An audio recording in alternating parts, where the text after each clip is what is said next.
En primer lugar, tenemos una mesa de autoridades y les vamos a dar la bienvenida. Este acto son el doctor Gema, que es el vicedecano de la Facultad de Derecho, y Mariano Genovese, que es profesor titular de esta casa y además el secretario general de la Universidad de Buenos Aires.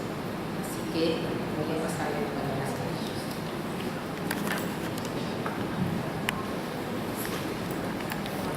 Gracias, buenas tardes a todos. Bueno, estoy hoy, como explicaba la doctora Sandra Negro, ejercicio de una representación institucional de la facultad, trayendo el saludo de nuestro decano Alberto Bues, y en fin, congratulándome básicamente en lo personal y en lo institucional también por este importante homenaje que hoy la facultad y este conjunto de profesores que se han congregado le rinde al doctor Carlos María Correa, una figura crucial en esta disciplina, que lo tiene como un referente internacional de altísima calidad. De manera que solo me queda agradecerle a su presencia, agradecerle el enorme esfuerzo de entrega que ha hecho en favor de esta facultad, y sé que tiene nuevos destinos que no están cercanos a nosotros, pero que son especialmente relevantes y que seguramente va a llevar muy alto nuestra representación, nuestro prestigio. Así que gracias, doctor Correa, y felicitaciones por esta jornada que todo le debo.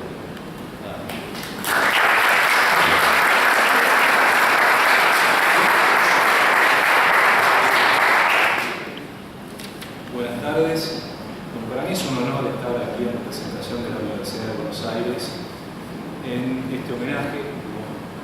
Dice el doctor Correa, los homenajes hay que hacerlos en vida, siempre lo dice, y realmente el estatuto universitario señala que la obligación de la universidad es enseñar, es investigar y es también hacer extensión universitaria.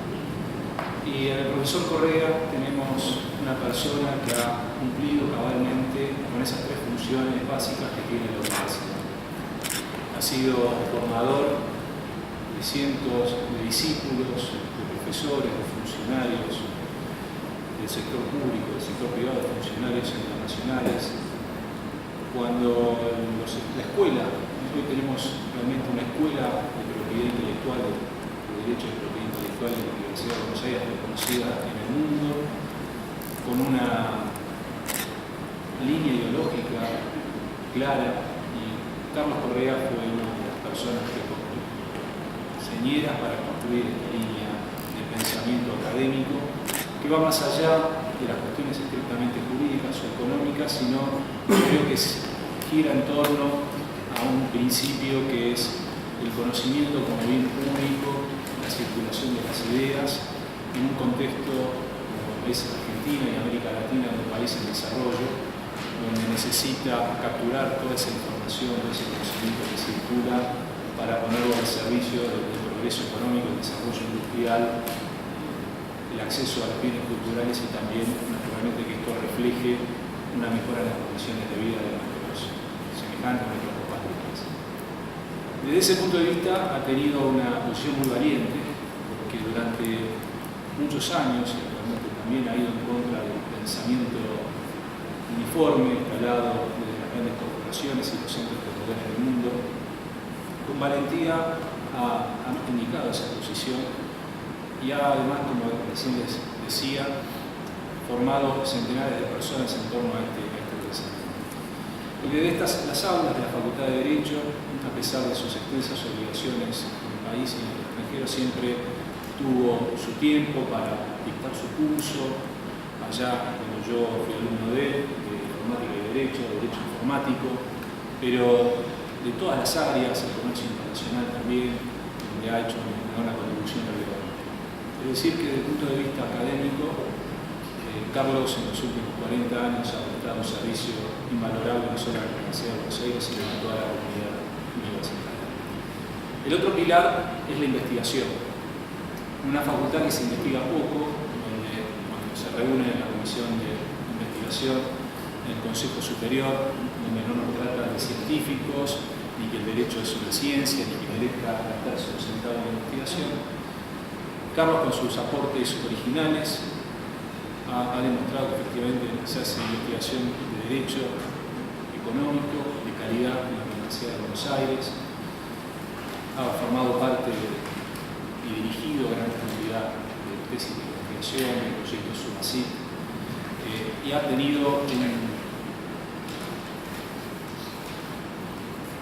una matriz en ese pensamiento que se ve en su obra y que ha sido una contribución extraordinaria al mejoramiento de la investigación y el desarrollo, no solo desde el punto de vista cualitativo, sino cuantitativo y también metodológico. Es una persona que en su praxis, en su trabajo, permanentemente indica esto, ¿no? La cuestión metodológica como central, y que no es muy habitual entre los abogados en pasado. Ni hablar de lo que es la extensión universitaria, y acá creo encuadrar todas las tareas que, más allá de que Carlos durante diversas etapas de su vida ha sido funcionario en el gobierno argentino en distintos lugares, ha participado en numerosas funciones oficiales como representante del gobierno argentino, como asesor, como negociador, en importantísimas negociaciones internacionales de los últimos 30 años, Organización Mundial de Comercio, tratados internacionales sobre propiedad intelectual, seguridad alimentaria, comercio internacional, tratados de libre comercio, y ahora naturalmente la nueva función que está desempeñando en South Center en Ginebra. Es decir que en Carlos tenemos una persona de la Universidad de Buenos Aires en el cual podemos ver precisamente los tres pilares que sostienen a la universidad como ejemplo hacia las futuras generaciones. Y es justo que este homenaje lo podamos hacer hoy, reunido sus amigas, sus amigos, sus discípulos, sus compañeros de la academia, a quienes muchos de los cuales han viajado, como Rafael, Pedro, del extranjero, para unirse a este homenaje y participar con alegría de él. Es decir que en mi doble carácter de discípulo de Carlos y de funcionario de la Universidad de Buenos Aires, para mí es un privilegio, vuelvo a decirlo, que en este Salón Rojo, que tantas conferencias hemos aprendido tanto de él a lo largo de los últimos 30 o 40 años, podamos estar aquí reunidos para decirle, Carlos, muchas gracias, pero esto no es el final, sino que es el principio de un camino largo que todavía te queda por recorrer, que contamos contigo para poder construir una Argentina más solidaria, más justa y también con un desarrollo económico, jurídico, acorde a las necesidades que nos demanda los tiempos. Muchas gracias.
intérpretes del reconocimiento y afecto que generó una larga trayectoria con sus colegas y amigos, aunque con toda seguridad seguirá generando un fruto.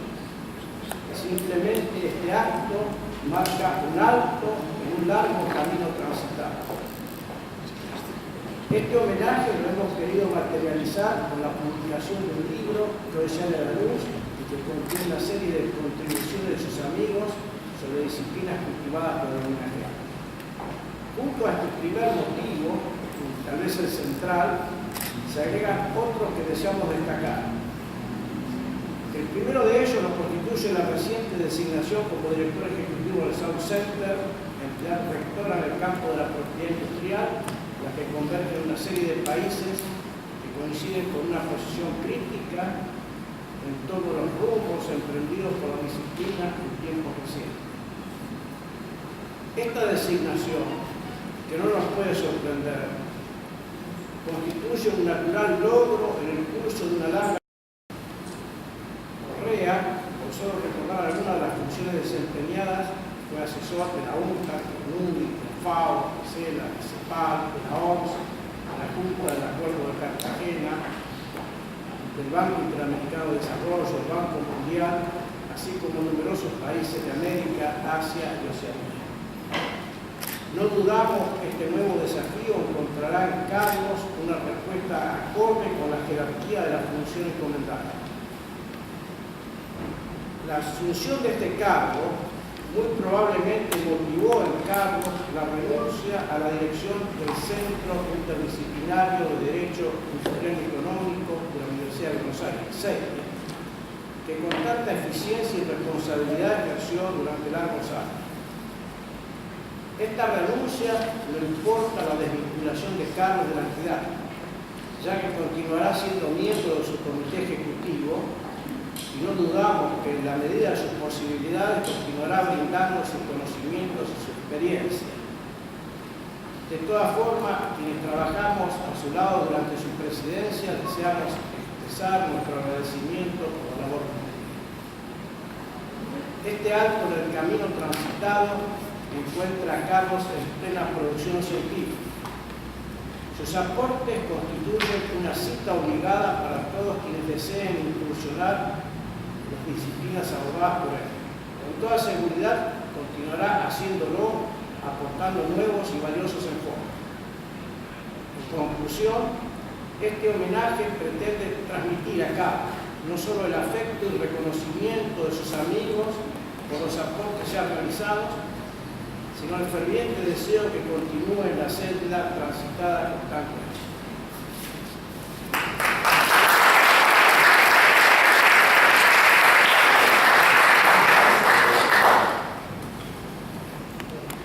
Seguidamente hará uso de la palabra el doctor Pedro Rofe, quien es consultor internacional en temas de comercio y propiedad intelectual.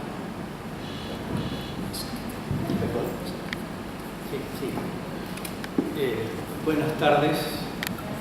En primer lugar, mis agradecimientos muy sinceros a los organizadores del evento de invitarme a participar en este importante y merecido homenaje que también festeja la publicación de este libro que tenemos delante nuestro.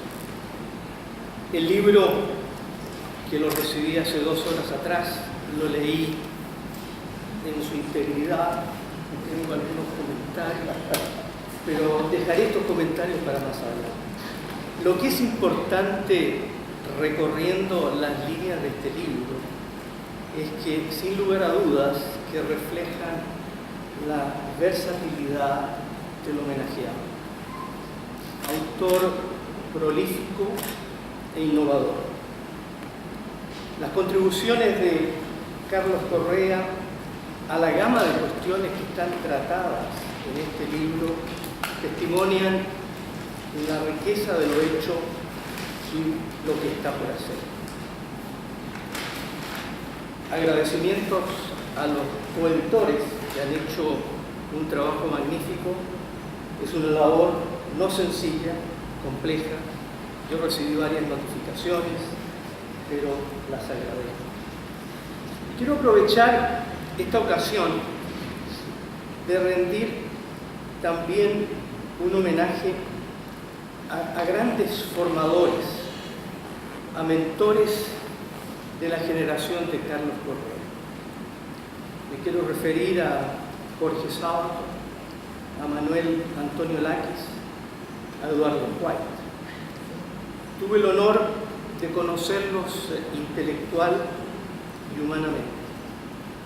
Carlos indiscutiblemente es el gran seguidor de esa gran tradición, un gigante entre gigantes. Mi relación personal con Carlos data, estaba recordando, de más de 4 decenios y medio. Recuerdo que vine a Buenos Aires a mediados de los años 70. Conocí a Carlos como un joven funcionario y talentoso trabajador público, alerta, analítico. Empezó allí una larga tradición. Eran días en que trabajaba yo en Naciones Unidas y donde tratábamos de dinamizar ideas tales como un código de conducta en transferencia de tecnología y la revisión del Convenio de París. Carlos fue un gran aliado en todas estas aventuras, Se sorprenderán algunos sobre la revisión al Convenio de París en un mundo donde prevalece el Arctic Plus. Pero sin lugar a dudas, yo creo que este es el lugar de mencionar ello, trabajos donde América Latina tuvo una gran influencia, particularmente intelectuales argentinos. En el capítulo que yo contribuí a este libro, cito a Eduardo White y el profesor Laquis.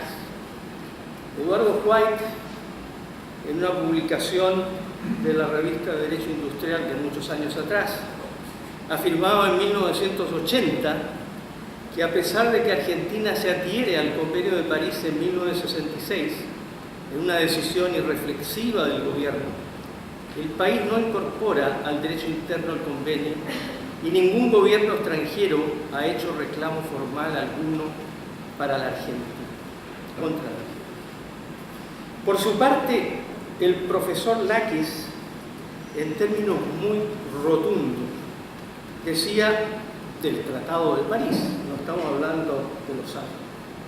El convenio no es, pues, un tratado formal, es una de las formas jurídicas de las estructuras de la dependencia. Estimo una de las más peligrosas para el desarrollo económico autónomo de los países en desarrollo, pues tales estructuras son determinantes del dominio de mercado. Después de esta aventura sobre la revisión del Convenio de París y del Código de Conducta, vinieron otras aventuras vinculadas especialmente con la ronda Uruguay de negociaciones comerciales. Recuerdo que Carlos, cuando trabajaba como subsecretario en el gobierno del doctor Alfonsín, me invitó a tratar de descifrar los intentos en esa época de incluir la propiedad intelectual en la ronda uruguaya. Hemos estado asociados con Carlos en muchos proyectos que han constituido para mí una gran aventura y grandes experiencias. Más allá de la revisión del Convenio de París y del Código de Conducta de Transferencia de Tecnología, junto a otros intelectuales,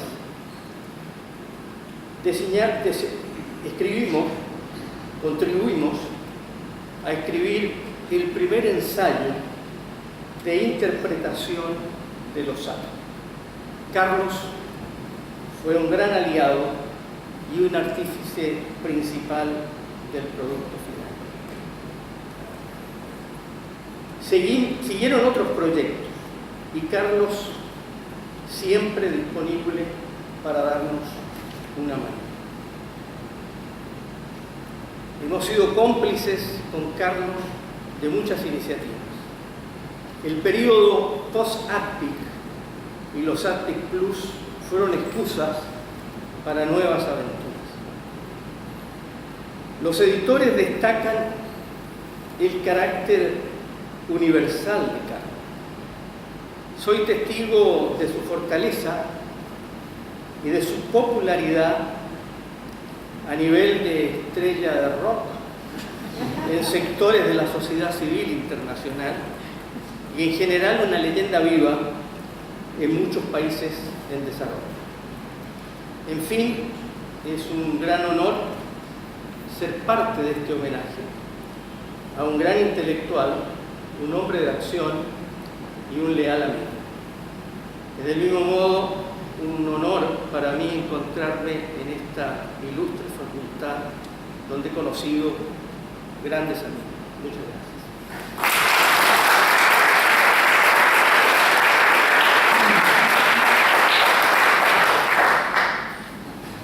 Seguidamente, el doctor Germán Velázquez, que es consejero especial para políticas y salud del director del SAOSER.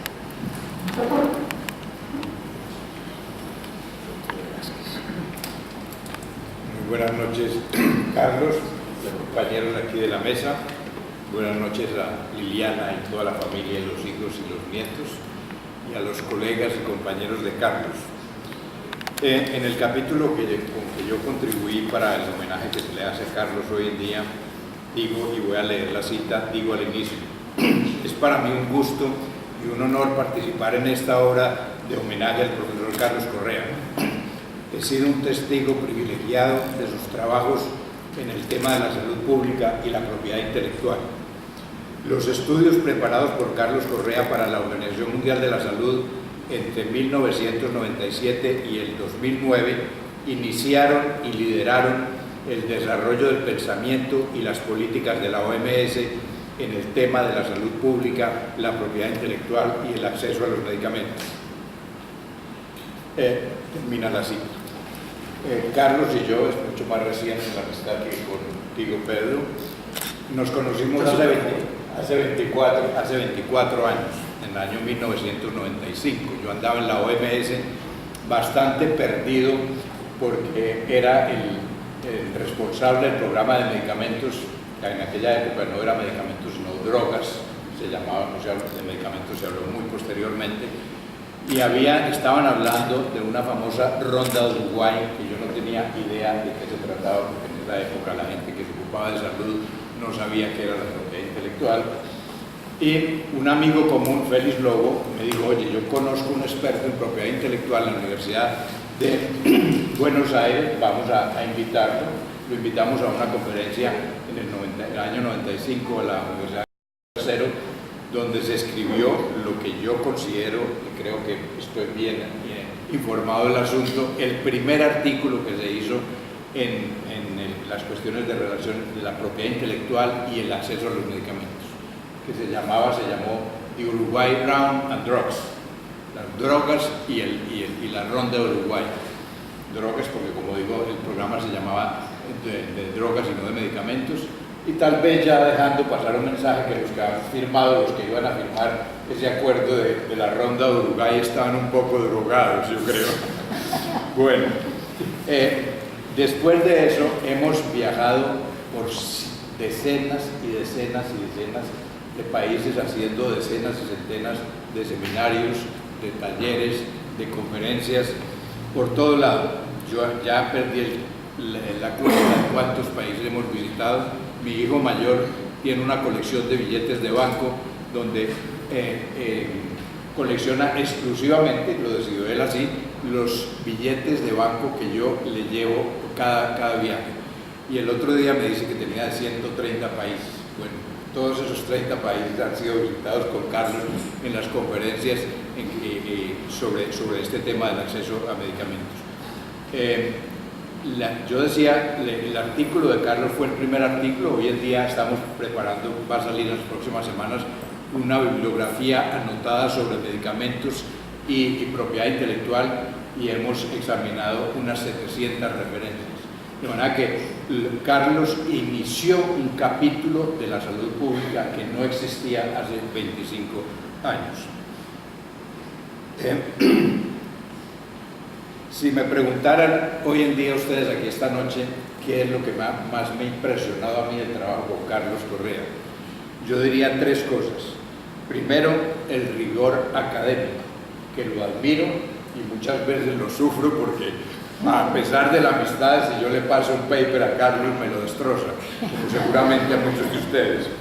Lo segundo, la capacidad de trabajo es absolutamente impresionante, no suspende un segundo ni en un avión, ni en un aeropuerto, etcétera, etcétera. Y en las noches a veces yo pienso que está en Buenos Aires y por eso estoy recibiendo un email tarde, y resulta que estaba también en Ginebra como yo. Y la tercera característica es su compromiso por los países del sur y la defensa, y eso es la fama que tiene y el respeto que mucha gente tiene de Carlos Correa, es por sus convicciones y la defensa sistemática de los países del sur. Bueno, pero ya para terminar y para no aburrir a los nietos, yo quería hacer un comentario sobre una faceta de Carlos Correa que nadie de los que está aquí en esta sala, ni siquiera la familia, conoce. Resulta que el profesor Correa, que ustedes todos conocen, pues es conocido como cualquier profesor, es decir, alguien que busca a toda costa llamar las cosas por su nombre verdadero.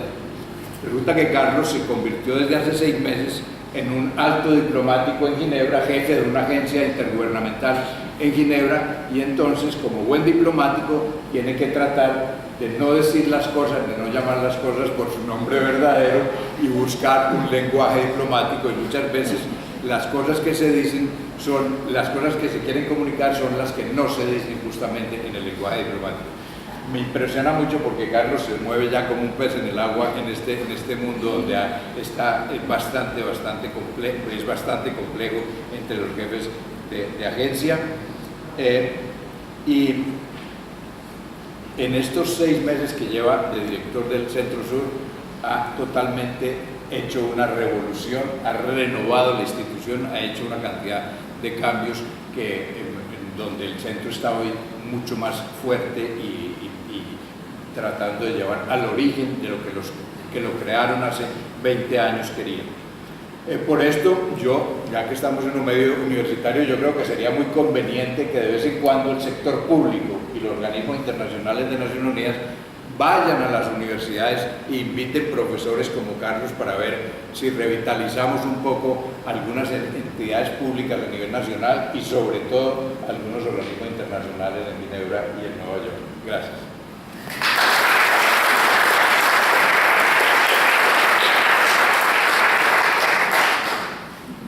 Seguidamente hará uso de la palabra el doctor Jorge Cor, que es investigador y miembro del Centro de Estudios Interdisciplinarios de la Universidad de Córdoba. Buenas noches. No se escucha mucho en este micrófono, ¿no? Más alto. Bueno, ahí va. Ahí voy. Bueno, no sé si han percibido, pero para mí es más que un honor, es un gusto estar en esta mesa. Ya de por sí, en este homenaje a Carlos, me parece brillante. Carlos ha sido para nosotros siempre un primus inter pares. Siempre fue el mejor lejos de todos nosotros. Pero eso no alcanzó. Ha sido además maestro. Aún siendo más joven que nosotros, que a mí un poco me impresionaba hace 40 años o 35, dominaba la escena de una manera muy importante. Lo hemos seguido a él, yo personalmente he seguido los pensamientos de él de una manera muy fuerte, porque siempre me impactó la firmeza ideológica con que planteó problemas que yo no conocía, que tenían tanta fuerza política.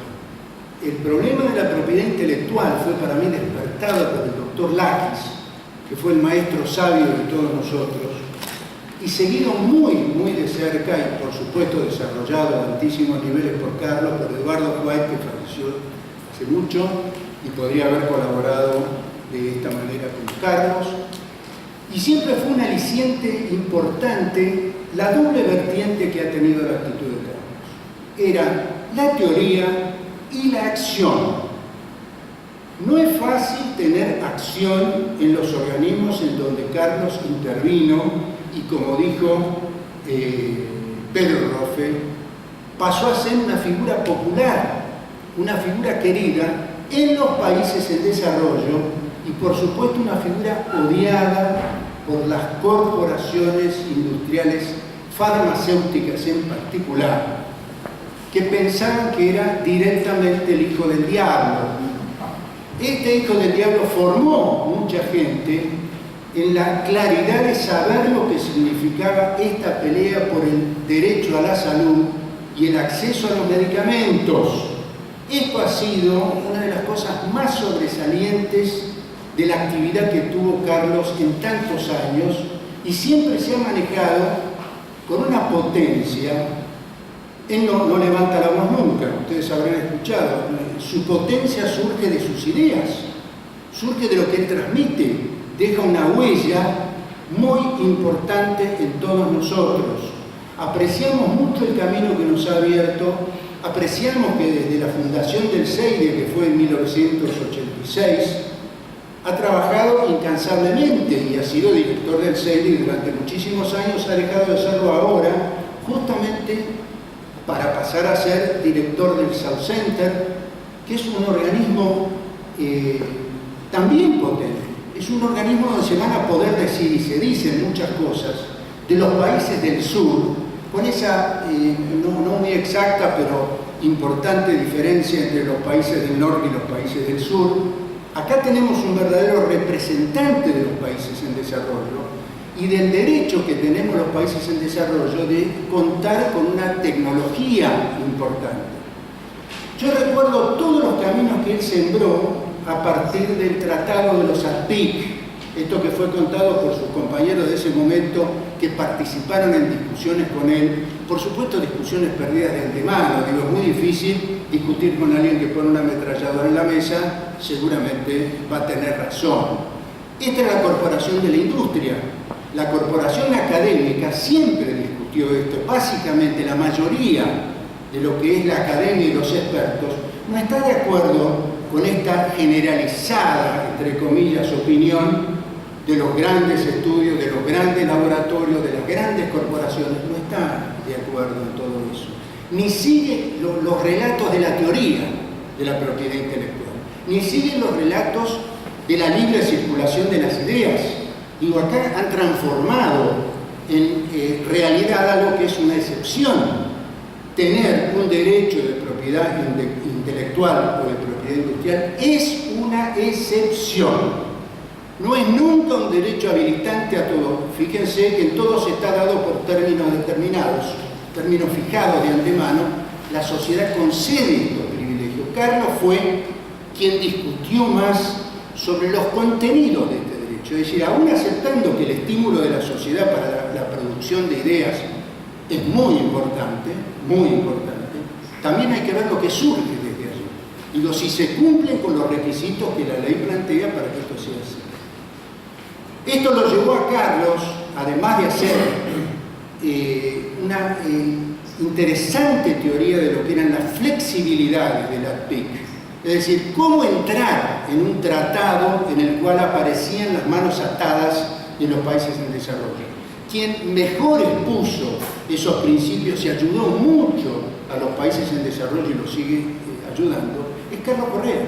Digo, el ser un rockstar era por eso, porque podía asistir a los gobiernos para decir qué era políticamente el valor de la tecnología y por qué contar con ella. Para nosotros él tuvo un papel muy destacado, que para mí fue admirable, en el acuerdo, en la solución mutuamente acordada que se hizo con Estados Unidos, en donde colaboró en una gestión inteligente y hábil para resolver lo que significaba un atenazamiento que habían hecho los Estados Unidos sobre la ley argentina, que daba algunas atribuciones previstas perfectamente por el Tratado de los ALPIC, que ellos no habían previsto demasiado, pero la sutileza hizo aparecer. En ese momento su combate fue realmente importante para la Argentina y dejó su sello en lo que era el impedir modificaciones sustanciales de la ley argentina y, por el contrario, logró, como una especie de movimiento de judo, aplicar conocimientos y técnicas legislativas mejores todavía. Una última cosa quiero decir que no me parece menor, y hoy la estaba buscando porque me acordaba de haberla escuchado en el 2014. En el 2014, el profesor Morán hizo, por instrucciones de la Universidad de Bruselas, una encuesta que duró más o menos un año entre los profesores y los expertos en derecho de propiedad intelectual, donde hacía una serie de preguntas, teníamos que contestar qué nos parecía esto o aquello. La última de las preguntas era, ¿cuál era el autor en propiedad intelectual que más los había influenciado? Yo anoté inspirado, dice, para mí era quienes más lo habían influenciado. Y del notable, el número notable de profesores de todo el mundo que ahí daban su idea, el que tuvo más votos fue Carlos Correa. Para todos los expertos en el mundo de esa investigación que fue muy populosa, digamos así, Carlos Correa fue el que iluminó pensamientos, y esto para los académicos, los que con él compartimos muchos años de trabajo, hicimos trabajo juntos, es un verdadero honor y realmente lo felicito de todo corazón. Muchas gracias.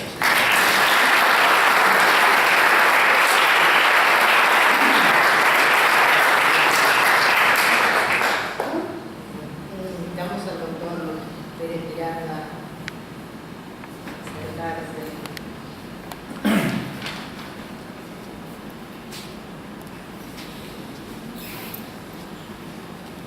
Gracias.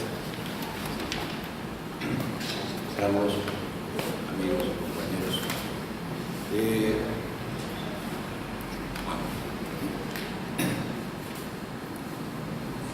Bueno, ya que hablamos de cosas viejas, hablemos de cosas viejas.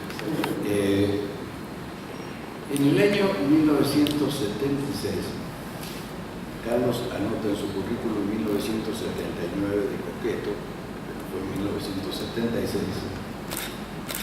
El Fondo de Cultura Económico publicó un libro que todavía debe estar, porque editaron 10.000 ejemplares.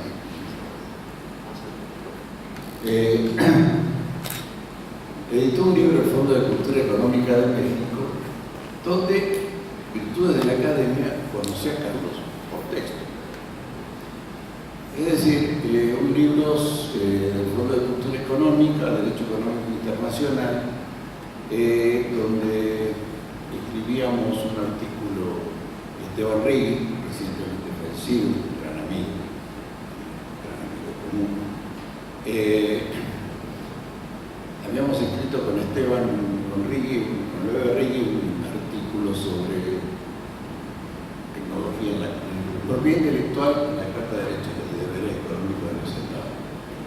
Y en ese libro había un artículo de Carlos Correa y de Eduardo White, que iba a haber sido uno de los primeros artículos de Carlos, sobre el control de las empresas transnacionales en la Carta de Derechos y Deberes Económicos de los Estados. Ahí lo conocí intelectualmente. En el año 1981,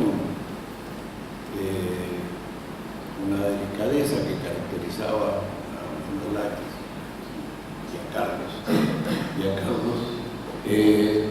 tomé un café con Carlos en la Ciudad de México, en Zona Rosa,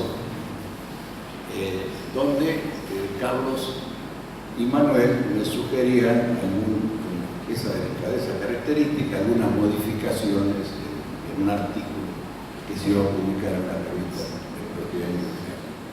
A partir de ahí siempre tuvo la presencia de Carlos y de Manuel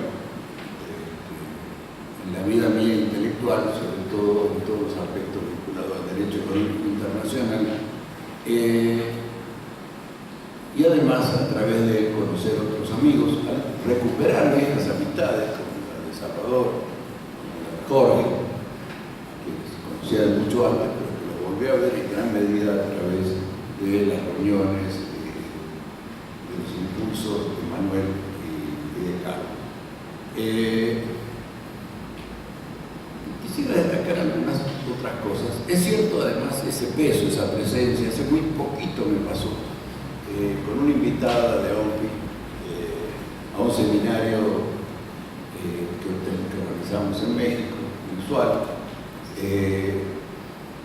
Discutimos mucho sobre temas de propiedad intelectual, más que todo sobre derechos de autor. Y por supuesto, no coincidíamos para nada, no que era mi invitada. En un momento sale el nombre de Carlos y le digo así, es un gran amigo.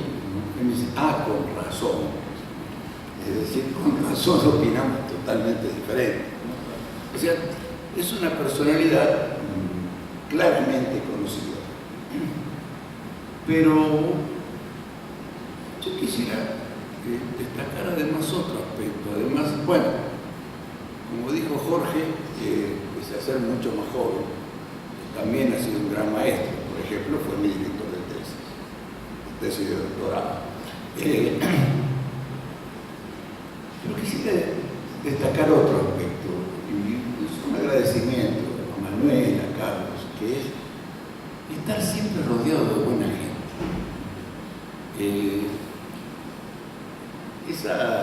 Esa forma de estrechar amistad, ¿no? Me acuerdo las viejas reuniones en el despacho de Salvador, de Manuel, con Carlos, con Jorge. En el despacho de Salvador volví a encontrarlo a Jorge después de muchísimos años. No fue voluntario el distanciamiento. Y siempre había esa calidez, ¿no? Uno hablaba con Manuel y notaba esa calidez. Hablaba con Ofelia, y cuando Ofelia hablaba de Carlos, hablaba con un cariño, con un afecto, ¿no? Que es muy importante porque es la confianza ideológica que uno puede tener en la constancia ideológica de un compañero, ¿no? de un amigo intelectual. Y eso es muy importante porque lo extrañamos mucho, ¿no? Esa calidad humana y esa calidad ideológica, ese querer al país. Suena cursi a veces decir ese amor a la patria, pero es así, digamos. El querer al país, el querer a la sociedad, el querer a los pueblos, ¿no? es más que norte-sur, ¿no? Es amor por los pueblos, es constancia ideológica y es haber tenido éxito intelectual defendiendo siempre esas ideas. Entonces, yo creo que eso es muy importante. Tan importante quizá como todo lo que aprendemos cada vez que leemos estos artículos, y otro es el aporte realizado. Tenemos que tener claro, es decir, esos comentarios, que es un artículo mío, era el número 13 de la revista de Propiedad Industrial, en los inicios, estamos hablando de 1982, todavía le debemos a Carlos esa constancia editorial, dirigiendo la revista del tema de propiedad industrial. Y eso es un aporte importante, intelectual, de creatividad, ¿no? que muy pocos académicos e investigadores realizan. Es decir, tener esa constancia permanente, ¿no? de producir, de publicar, pero además de juntar, de reunir, ¿no? intelectuales, produciendo intelectualmente la revista, debe ser destacado, debe ser tenido en cuenta. Mucho más no puedo hablar porque la amistad hace que uno diga siempre cosas exageradas. Gracias, Carlos, por todo.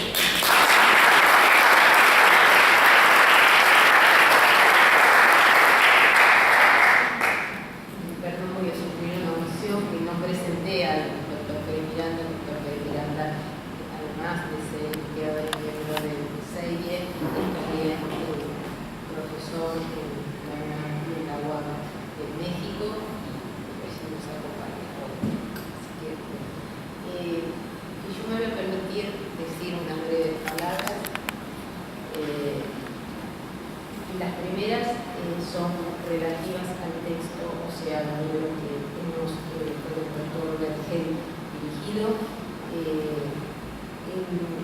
texto están reunidos 23 artículos, 23 capítulos. De esos 23 capítulos, una introductoría representan algo así como cerca de 8 países, sus autores. No fue difícil que respondieran a la convocatoria, aunque no todos pudieron llegar. Bueno, ustedes saben que por razones editoriales siempre tiene que haber una fecha límite para ponerlo, para la entrega de los trabajos, pero la verdad es que la convocatoria, una vez que la realizamos, tuvo muy buena acogida y por ende también van a ver ustedes el producto, aunque ciertamente podría haber más, teníamos que en algún momento también proporcionar a esa obra.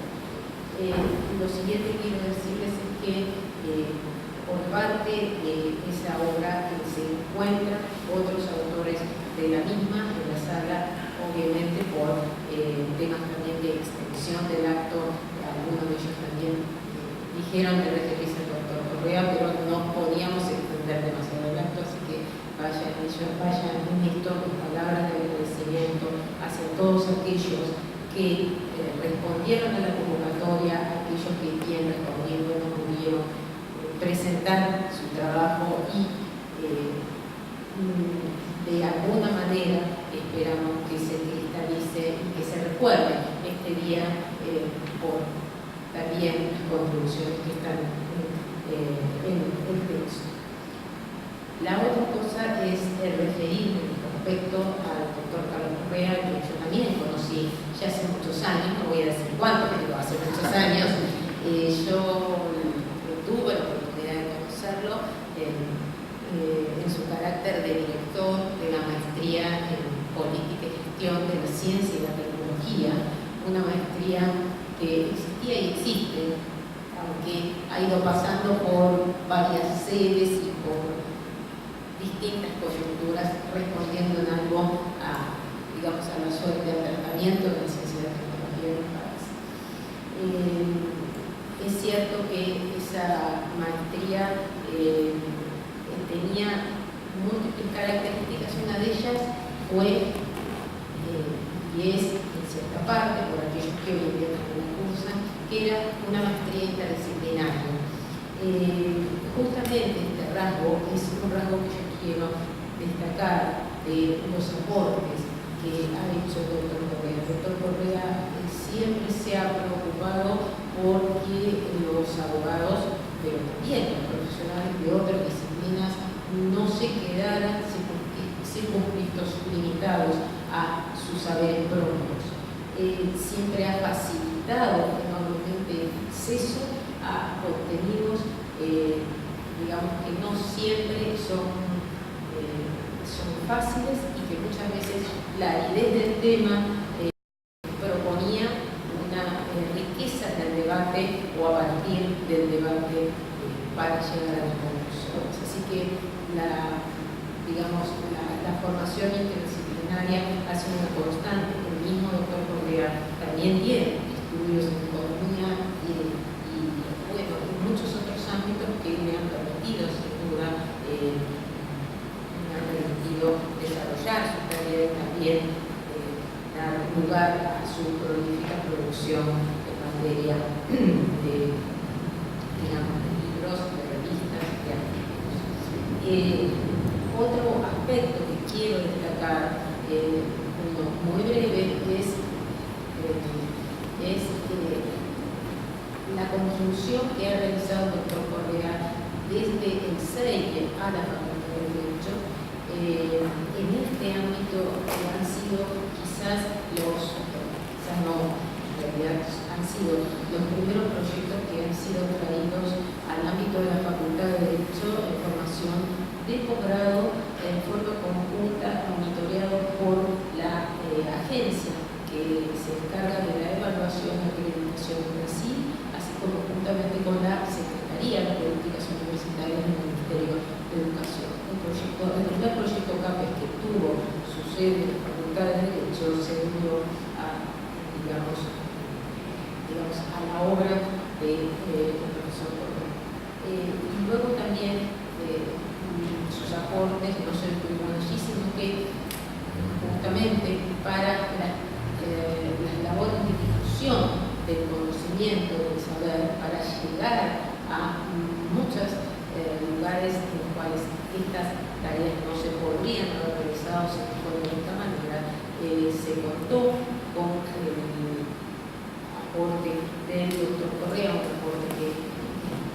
fuera insustituible, haciendo que la universidad, específicamente la Facultad de Derecho, fuera destinataria de otro proyecto, en este caso un proyecto con financiamiento de la Unión Europea para realizar el análisis, también la difusión de las normas sanitarias y fitosanitarias y hacer la capacitación, los talleres que se desarrollaron en esto, el centro, específicamente el doctor Correa ha sido un pionero, es decir, en llevar el conocimiento desde Argentina, pero específicamente el conocimiento en el ámbito internacional hacia lugares, hacia los países limítrofes, porque incluso específicamente tenían como destinatario Uruguay, Brasil, Paraguay, entre sus miembros, y eran cursos destinados a funcionarios públicos, o sea, la idea de trasladar el conocimiento no solo en el ámbito de la academia, sino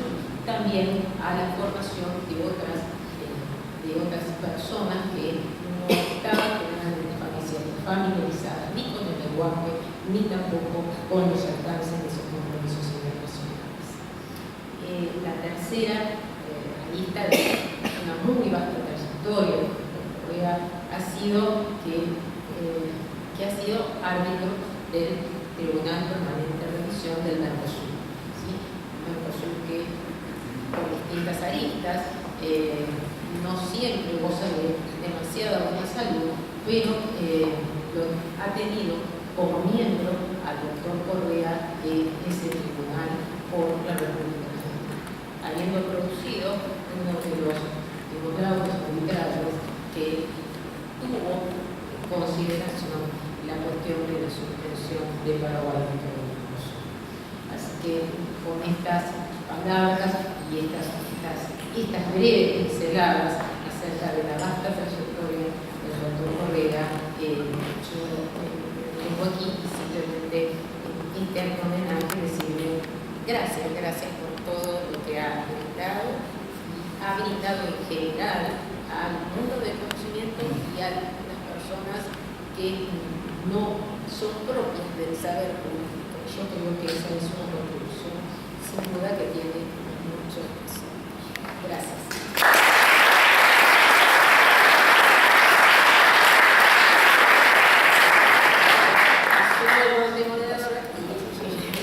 Y le paso la palabra a la colegiada. Carlos Correa. Bueno, muchísimas gracias a todos, espero que se escuchen. Muchísimas gracias realmente. Para mí es muy emocionante este momento. No sé si quedarme con la definición de hijo del diablo o de artista de rock. Pero si me pusiera a cantar y a tocar la guitarra, seguro que aquí hay una estampida. Y tal vez conviene que me quede con la otra calificación. Como dijo Germán, yo he participado en decenas de seminarios, de workshops, de reuniones, pero esta es sin duda la mejor que he participado.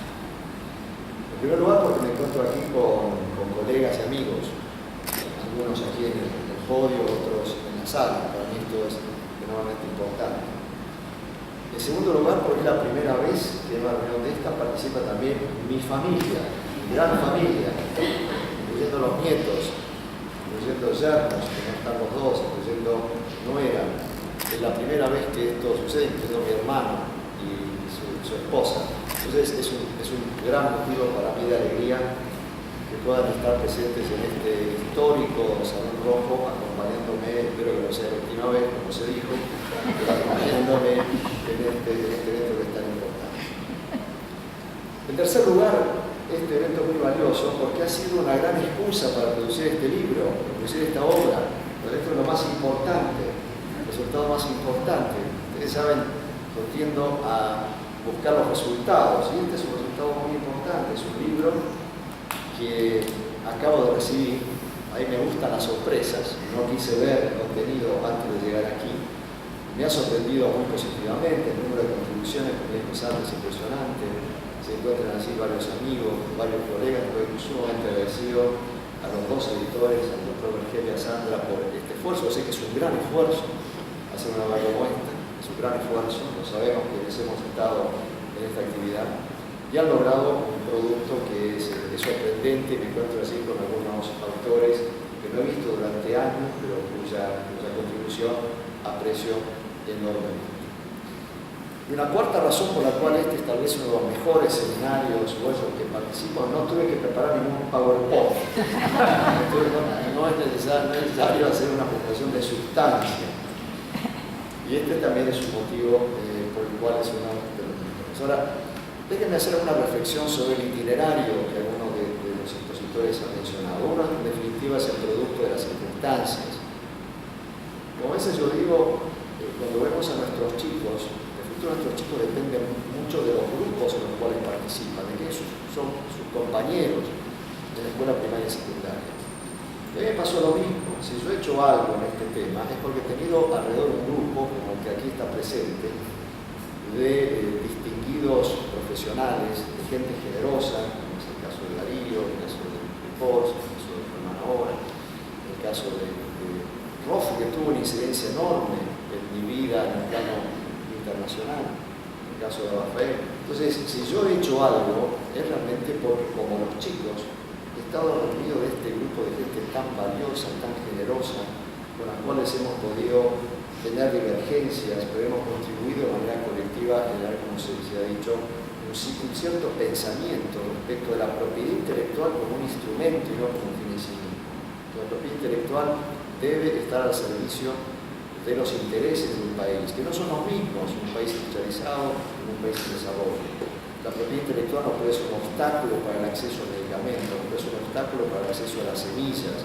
La propiedad intelectual tiene que ser parte de un entorno, una política nacional que permita beneficiar al país y no crear elementos de exclusión y de inequidad, como sucede cuando el régimen no es adecuado. Pero como producto de las circunstancias, fíjense ustedes que los grandes acuerdos en relación a propiedad intelectual, el acuerdo de París, de Berna, el acuerdo de Madrid, fueron celebrados a fines del siglo XIX. Durante 50 años luego, hasta los años 60, no hubo ningún acuerdo nuevo en materia de propiedad intelectual, solo la revisión, por ejemplo, del Convenio de París. No hubo ningún acuerdo. En los años 60 y 70 aparece un empuje, naturalmente, en los países desarrollados por nuevos tratados en materia de propiedad intelectual. Allí surge el Tratado de Cooperación de Patentes, tenemos un par de especialistas aquí sobre ese tema. Nace el acuerdo, la Convención DuPont, como presentes aquí están muy familiarizados. La Convención DuPont nace en 1961, una convención poco conocida hoy para la protección de los fonogramas, el acuerdo, el Tratado de Bucarest en materia de depósito de organismos. En los años 60 y 70 hay una explosión de acuerdos internacionales. Luego se presenta, como decía muy bien Pedro Rofe, la oportunidad de los países en desarrollo en desafiar esa tendencia a incrementar cada vez más los niveles de protección de la propiedad intelectual sin tener en cuenta los intereses especiales de los países en desarrollo, y es cuando estos últimos hacen este intento fracasado de modificar el Convenio de París al fin de hacerlo más amigable con los intereses de los países de menos desarrollo.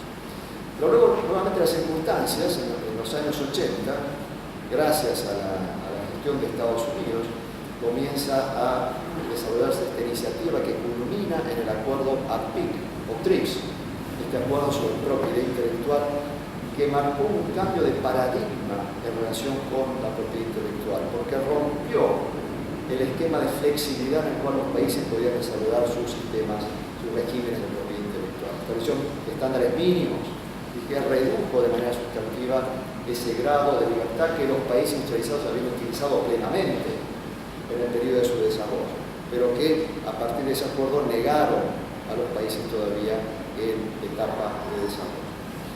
Cuando aparece el acuerdo ARPIC, y tal vez esta pueda ser una de mis pocas contribuciones, la literatura procuraba hacer análisis del acuerdo TRIPS o ARPIC de manera de mostrar sus aspectos negativos de la forma más acentuada, con interpretaciones expansivas de las normas del acuerdo. Todo lo negativo que podría ser para países como Argentina, Brasil o Alemania. En ese momento yo comencé a explorar otra perspectiva. A partir de la hipótesis de que ese acuerdo estaría por muchos años, y todavía lo está, y probablemente estará vigente por muchos años. La perspectiva que comencé a explorar, esto lo señaló Germán Velázquez, es de ver qué márgenes de maniobra dejaba el acuerdo internacional a los países en desarrollo, en qué medida podían mitigarse los efectos del monopolio que contiene una patente o otro título de propiedad intelectual.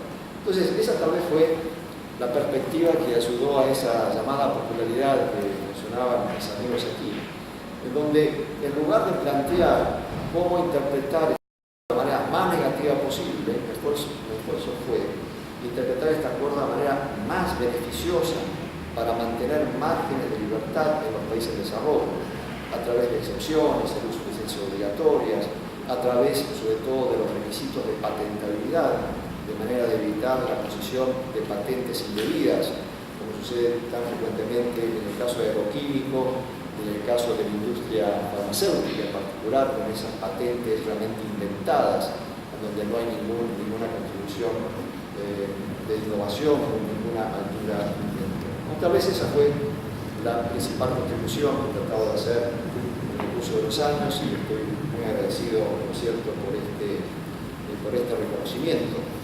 Entonces, para expresar el sentimiento que tengo en este momento, hay una sola palabra, que es gracias, agradecimiento. Agradecimiento a los amigos, agradecimiento a los colegas, agradecimiento a Sandra Negro, en donde la competencia va en paralelo con su humildad, con la eficacia con que ha guiado los trabajos del CEI y en los años que he estado a cargo, pero ella efectivamente realizando gran parte del trabajo. Agradecimiento naturalmente a los colegas, a Pedro Rofe, que como decía, abrió en su momento la posibilidad de que tuviera una tarea en el ámbito internacional. Me ha agradado mucho que recordaran a Manuel Lakis, a Eduardo White, que realmente han hecho contribuciones tan importantes. Manuel Lakis es uno de los grandes juristas de esta universidad y de nuestro país. Entonces, esa es la palabra que mejor representa mi sentimiento. Gracias. Gracias naturalmente a mi familia, gracias a mis hijos, que de aquí viene la parte de la opción, que toleraron mis viajes, me toleraron viendo encerrado en un escritorio trabajando durante horas. Y a lo mejor estaban contentos de que viajara, yo no sé, si era tolerancia o si era alegría. Y sobre todo gracias a mi mujer, Liliana, que fue el apoyo incondicional de estos años. Entonces, muchas gracias a todos y muchas gracias por este festejo.